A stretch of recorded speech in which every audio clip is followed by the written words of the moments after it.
I had the very great pleasure of sitting here and finishing Castlevania Portrait of Ruin tonight on stream. I was not expecting to do it. I thought it would take me a couple of days to grind through the rest of it, but the last four portraits go really quickly because at that point you have the best equipment, you have the access to the best moves, and like if you're good enough, you can get through it relatively easily. So I blasted through the remainder of the game, beat the final boss, got the end, got the best ending, right? And yeah. I really enjoy Portrait of Ruin for what it is, right? It's not the best Castlevania. It is my first, so I'm very attached to it, but like I do think that Portrait of Ruin has a lot of things going for it and it really set the template for what makes Order Ecclesia the best game in the series, right? It does have lots of really cool, interesting environments, great animations for the characters, great combat, great unique mechanic.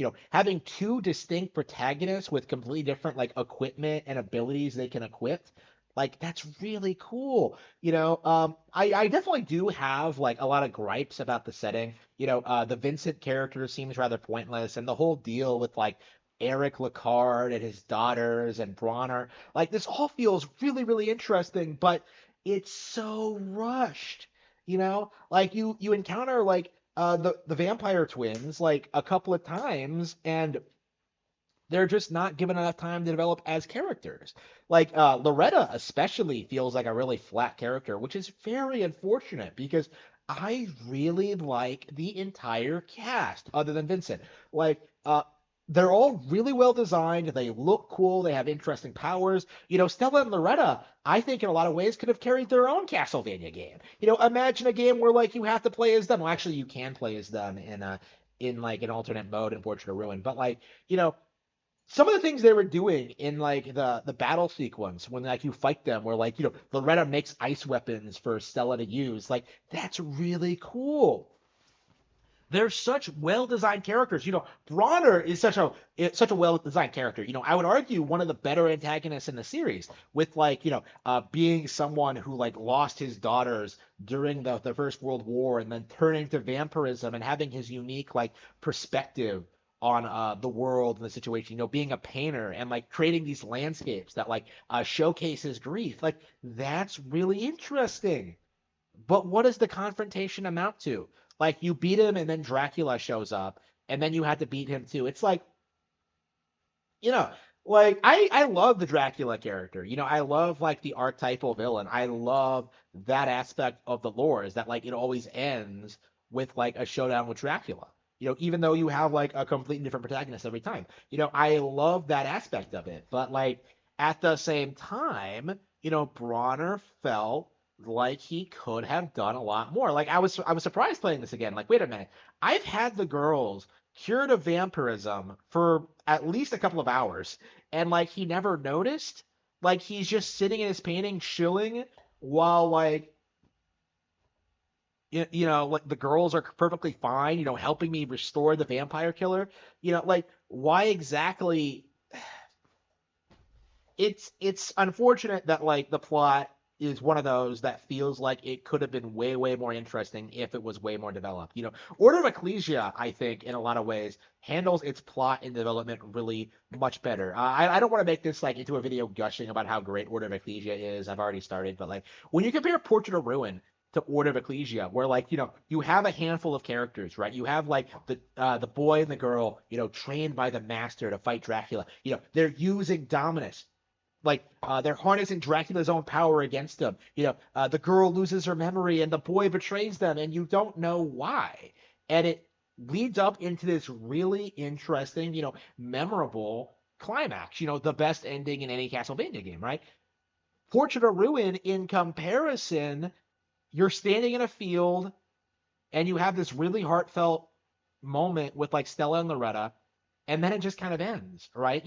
When I compare it to like the absolute Kino that like Aria of Sorrow or Symphony of the Night had, like it just feels, even Dawn of Sorrow, I think, had like some things going for it because at least Soma has friends. Like again, it's really shocking just how little like Stella and Loretta, how little of an impact they have on the story in spite of like being such integral parts of it. In a lot of ways the entire plot revolves around them. And then like you have characters like Charlotte who are awesome, who is awesome, right? Charlotte, the only reason that like the girls were cured of vampirism at all, like who gets no development. We know nothing about her or her background or her relationship with Jonathan, other than the fact that like he looks down on her like a little sister. Like it's like I love the character, but like she's just not given enough to do. Like when I compare that to Shinoa, who gets like all this great character development, all these great boss fights, like all this crazy adventure, by far the greatest like female Castlevania protagonist in history. Like I would argue in video game history, with how great she is. Like Shinoa is awesome, and like Charlotte in comparison falls really flat. Like, and it's such a shame. It really is. In general, like, I really would have liked to see this cast again. I think if they made like a sequel, like they did with Dawn of Sorrow, they really could have done a lot to like, develop these characters and done a lot more with them, like advance like their storylines, like do something with them, like Dawn of Sorrow did. Like Dawn of Sorrow, Dinosaur has a lot of problems, but like one of the things that it does really well is that it does have a unique setup in the sense where like, they're dealing with like an evil cult, that's not Dracula, right, related, right? Like I really like that aspect of it. And like a better version of that for Portrait of Ruin might have been really interesting, you know. Like prepping for the battle of 1999, right? Dracula even says that like, "Oh, I'm someday gonna come back in 1999," but never fucking happens. Unless like Konami gets Iga back to do it, which I don't know. It might not be impossible considering like Sakaguchi is working with Square again. But like I, I, I don't know. Like this is the really disappointing thing with Igavania games in general is that like they were all building up to something awesome in 1999, and we just never, ever got it. It's just so unbelievably ridiculous that like we have all this lore about what happened. We got a sequel like in 2023, like after we win and after Dracula's done for good, but like no actual game set in 1999.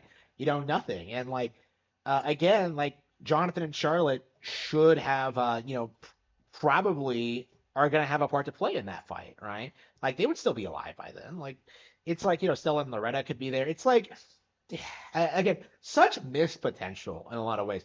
And that's kind of like my view on like Portrait of Ruin in general is that like it's a great game, but you really get this sense that like it really did not live up to its own potential. Right. You have all these crazy environments, but they get rehashed later on. Right. You have all these great characters that are underutilized. Right. You have these great combat, all these weapons and like crazy spells, and it's just more practical to just hit enemies with Jonathan's weapon over and over again, right? You have like these simplistic puzzles that are interesting, but don't have like that don't really engage you all that much, right? Like you have all of these things that just amount to the game feeling like it falls just a little bit flat. In spite of everything it does well, like Portrait of Ruin just is not quite as good as its successor, which I am now playing through for the second time in my life and